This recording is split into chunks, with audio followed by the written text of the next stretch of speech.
Yang balik lagi di propaganda program sepak bola untuk Anda. Tadi kita ngebahas soal membedah antar lini, mulai dari lini belakang sampai baru lini belakang ya sebenarnya. Nah, kalau sekarang kita ngomongin lini tengah, Un. Agak aneh ketika Robert memainkan Kim Jeffrey. Mohon maaf gitu ya, cuma kayaknya masih lebih berpengaruh Dedi gitu ketimbang Kim. Terus kira-kira nih menurut Aun apa alasan Coach Robert memainkan Kim Jeffrey? Alasannya ya, maksudnya ini mungkin kalau misalnya pemirsa di rumah dan Bung Adit pernah baca buku Art of War-nya Sun Tzu, di situ ada ditulisin soal taktik istana kosong. Taktik istana kosong itu intinya adalah ngosongin istananya, musuh masuk, nanti ketika musuh semua udah di dalam istana baru diserang. Kim itu fungsinya buat itu gitu. Jadi lawan gak bakal bakal menyerang areanya bakal menyerang areanya Kim. Karena saya lihat terutama waktu lawan Persela juga demikian. Waktu lawan Persela saya juga heran tugas Kim yang untuk melakukan pressing saya kebetulan saya berseberangan pendapat dengan beberapa orang yang bilang Kim main bagus waktu lawan Persela. Saya nggak sepakat. Menurut saya ada yang agak miss juga karena waktu lawan Persela itu Kim terlalu sering maju banget, kelewat maju. Emang sih akhirnya jadi bikin tekanan buat lini pertahanan lawan. Cuman di aspek lain akhirnya bikin lini tengahnya juga kosong. Tapi mungkin itu yang dicari sama Robert. Justru itu sengaja. Emang itu yang dituju sama Robert. Akhirnya karena ketika lawan akhirnya banyak nyerbu lewat tengah, maksudnya memulai serangan lewat tengah. Walaupun akhirnya seperti biasa Indonesia sayap lagi. Tapi mungkin itu yang dituju oleh Robert. Ketika tim lawan nyerang lewat tengah, akhirnya Persib mencari saluran lain untuk menyerang dan akhirnya lebih banyak lewat sayapnya itu gitu. Jadi sebenarnya memang ada fungsinya. Ada juga fungsinya. Gitu. Nah, kenapa selalu akhirnya kemudian diganti oleh Dedi? Tujuan Kim adalah bikin gelandang lawan kecapean juga gitu. Ya kan Kim lari kemana-mana, akhirnya gelandang lawannya nggak stay, gelandang lawannya akhirnya harus ngejar dan lain-lain. Fungsinya buat itu memang Bung Adit, buat bikin bukan cuma gelandang tapi lini pertahanan juga capek gara-gara Kim. Ketika udah capek, Deddy Kusnandar masuk dengan kondisi lebih segar, lebih siap main, baru nyerang lebih proper gitu.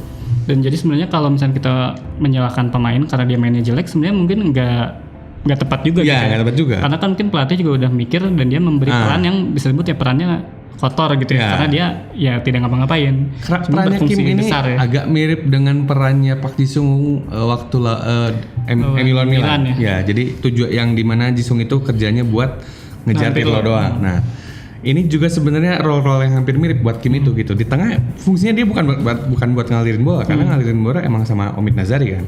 Tujuannya buat itu, buat nekan-nekan gelandang bertahan sama lini pertahanan biar capek aja gitu. Ketika capek, Deddy Kusnandar masuk, bisa ngalirin bola lebih baik. Persib, saya juga lihat dalam 2 pertandingan ini Persib secara aliran bola emang jauh lebih baik ketika Deddy Kusnandar masuk gitu. Dan sebenarnya kalau misalkan tadi kita ngomongin soal Park Ji-sung yang Pirlo ya, kalau saya lihat di YouTube-nya sih kan banyak yang bilang bahwa Park Ji-sung jelek juga mainnya karena dia nggak bisa ngerebut bola dari Pirlo. Cuma kan sebenarnya bukan itu. Nah itu dia maksudnya. Agar Pirlo-nya tidak bisa berpikir untuk mengoper bola kan, intinya itu kan. Dan mungkin Kim juga yang itu dicari waktu lawan Persela dan Arema. Tugas Kim itu adalah biar Sun Nakamura dan juga Hendro Siswanto tidak punya, maksudnya dia gak bisa mikir untuk kasihin bola ke lawan. Saya lihat waktu lawan Arema, Hendro Siswanto bahkan beberapa kali itu geser ke sayap kanan gitu, karena ya mungkin dia ya pusing gitu, ada Kim di situ gitu. Akhirnya dia kepaksa geser ke kanan. Bahkan kan peluangnya Arema yang jadi penalti itu kan dari kanan juga.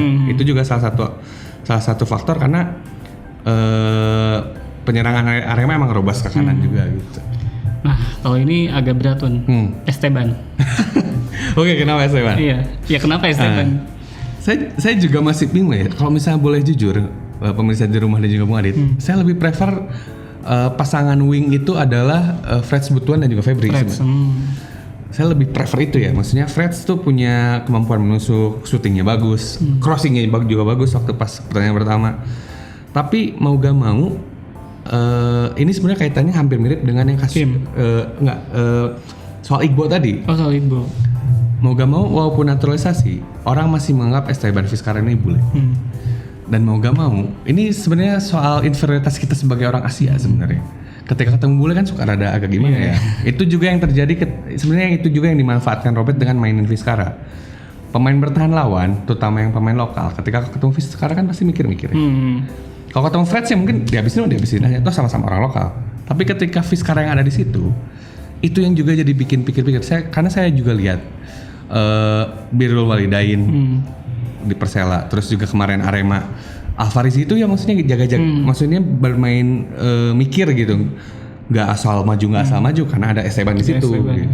Itu juga salah satu sebenarnya taktik yang lebih psikologis sebenarnya pemirsa di rumah ketimbang taktik yang ngejelimet gitu ya.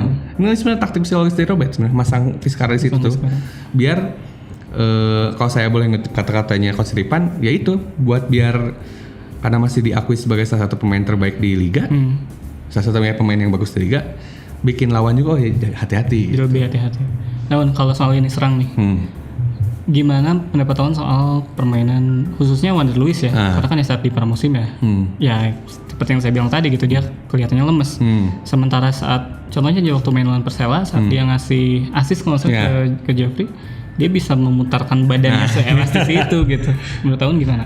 Saya lihat emang sebenarnya pemain spesial ini maksudnya, karena kebetulan saya juga kontak dengan teman-teman saya yang di Asia Tenggara juga bilang Wander ini spesial gitu. Mungkin yang tadi saya sebut juga bilang di segmen awal, kalau emang Wander ini tidak menunjukkan semuanya waktu pas pramusim.